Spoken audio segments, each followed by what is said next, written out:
আসসালামু আলাইকুম। রসুন আর শুকনা মরিচ ভেজে ডাল রান্না করেছি। তো মাঝে, মাঝে কিন্তু একটু ভিন্ন টেস্টের রান্না করতে হয়। সবসময় কিন্তু একই রকম রান্না ভালো লাগে না। এটা ডাল চচ্চড়ি বলতে পারেন। আবার আমি একটু ঘন করে রান্না করেছি। চাইলে এটা একটু পাতলা করেও রান্না করতে পারেন। তো সবার শুরুতেই আমি রসুন আর শুকনো মরিচ ভেজে নিয়েছি। আর এখানে মসুরের ডাল দিয়ে দিয়েছি। মসুরের ডাল কিন্তু প্রায় ঘন্টাখানেক আমি পানিতে ভিজিয়ে রেখেছিলাম। ভালোভাবে ধুয়ে পরিষ্কার করে। তো ডালটা সিদ্ধ হতে বসিয়ে দিয়েছি। আর অন্য পাশে আমি ডালের জন্য একটা মসলা রেডি করব। তো প্রথমেই তেল দিয়ে দিয়েছি, সয়াবিন তেল। এরপর একটু জিরা দিয়েছি। জিরাটা একটু ফুটে উঠলে আমি পেঁয়াজ দিয়ে দিয়েছি। পেঁয়াজটা আমি একটু ভালোভাবে ভেজে নেব, একদম লালচে করে ভেজে নেব। পেঁয়াজের রংটা একদম বেরেস্তার মতন করে ফেলবো। তাতে করে ভাজা পেঁয়াজের যে ফ্লেভার সেটা কিন্তু পাওয়া যাবে। একদম বেরেস্তা করলে যেরকম হয় আমি পেঁয়াজটা কিন্তু সেরকম পর্যন্ত ভেজে নিয়েছি। দেখতে পাচ্ছেন পেঁয়াজটা কিন্তু একদম মচমচে ভাজা হয়ে গেছে। তো এই পর্যায়ে আমি একটা টমেটো, বড় সাইজের একটা পাকা টমেটো দিয়ে দিয়েছি। এখন এই টমেটোটা পেঁয়াজের সাথে ভালোভাবে নেড়ে চেড়ে সফট করে নেব। একেবারেই টমেটোটা এমনভাবে সফট করে নিব যেন টমেটোটা গলে যায়। সামান্য একটু হলুদ দিয়েছি, একটু লাল মরিচের গুঁড়ো দিয়েছি সামান্য পরিমাণ, আর লবণ দিয়েছি স্বাদ মতো। তবে ঝালের পরিমাণ আমি একটু কম দিয়েছি। চাইলে এখানে আরেকটু ঝাল আপনারা ব্যবহার করতে পারেন।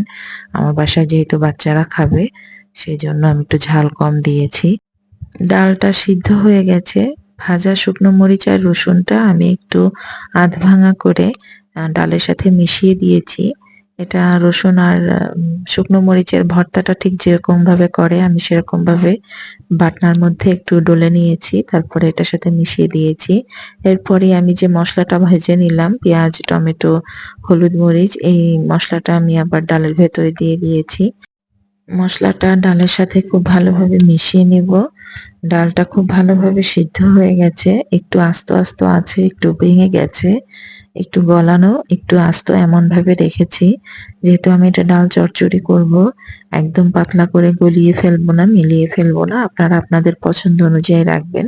তো ডালটা কিন্তু রান্না প্রায় শেষ। আমি এখানে ধনিয়া পাতা এড করে দিয়েছি। লবণটা টেস্ট করে দেখে নিবেন। প্রয়োজন মতো লবণ দিয়ে দিবেন। ধনিয়া পাতা দিয়ে আমি একটু এটা ভালোভাবে মিশিয়ে নিব এবং এ পর্যায়ে কিন্তু আমি চুলার আঁচটা বন্ধ করে দিয়েছি।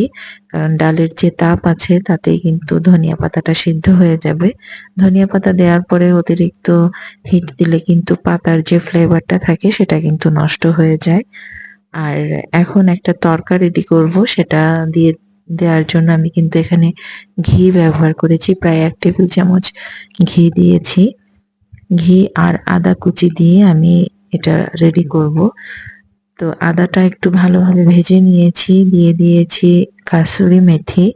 কাসুরি মেথি দেওয়ার পরে খুব বেশি ভাজবেন না, তাহলে কিন্তু পুড়ে যাবে। আর একটু লাল মরিচের গুঁড়ো দিয়েছি, তাহলে তরকারটা মানে উপরটা দেখতে কিন্তু খুব সুন্দর একটা কালার আসবে। কাশ্মীরি রেড চিলি থাকলে সেটা দিয়ে দিবেন। তো এখন এটা ডালের উপর দিয়ে দেব। খুব সিম্পল একটা ডাল রান্না, ডাল ভুনা বলতে পারেন। তো এটা কিন্তু রুটি, পরোটা, ভাতের সাথে খুব সহজে খুব মজা করেই খাওয়া যাবে। তড়কাটা দেওয়ার পরে কিন্তু দেখেন ডালের কালারটা কিন্তু দেখতে অসম্ভব সুন্দর লাগছে। তো আমি বাটিতে উঠিয়ে নিয়েছি।